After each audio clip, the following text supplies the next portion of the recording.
block. Mazzolini ahead. Got Brendan Connolly a breakaway. Connolly shoots, score! You never know who you're going to touch out there in society when you're speaking out.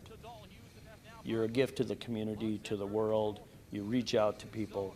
So sometimes when you think, man, nobody's paying attention to me, nobody's listening to me, forget that.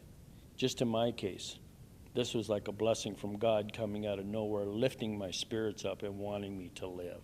That is what Timothy Kirby had to say when he was in a hospital fighting for his life. He was able to defeat his illness not only from the work of the doctors that treated him, but because of listening to KFQD's Mike Benton, the Aces play-by-play announcer, which Timothy says gave him the inspiration to press on to overcome his illness.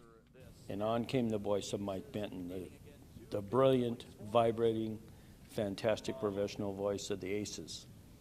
And it uplifted my spirit, my soul, and my energy. And so from there on, every time the Aces had a game while I was in the hospital, I tuned in. And he always reached out to the fans, thanked them for listening.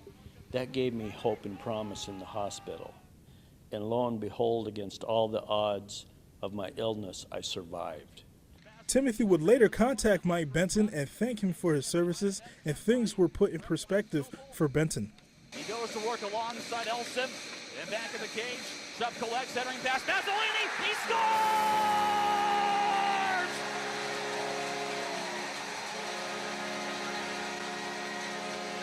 Well, I was obviously floored first and foremost. It was a phone call that was out of the blue. It came off of a tough road trip, the longest road trip of the entire season. So it's really a sobering reminder of you never know who might be on the other side of the radio tuning in, and you never know what type of problems or what type of issues they're trying to put behind them and allow just a 2.5 hour game to be a blanket of security for them.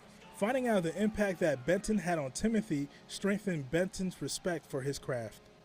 It's not for a luxury, it's not for you, it's for that person. It is a service. It's really why I consider it a privilege to work in this line of work. You never know who you might affect on the other side by unfolding the story for about 2 to 2.5 hours during the course of a game.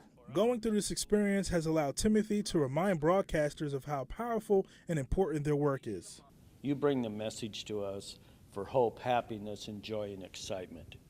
And that is a tremendous responsibility on broadcasters' parts to bring and deliver to the community. While all that has happened, Timothy has a new lease on life, and Mike Benton has himself another supporter. Yeah, I'm a Mike Benton fan, and I'm kind of an artist on the side too. I'm going to make a sign for next year's Aces game, Mike Benton for president. Red, white, and blue, go Mike.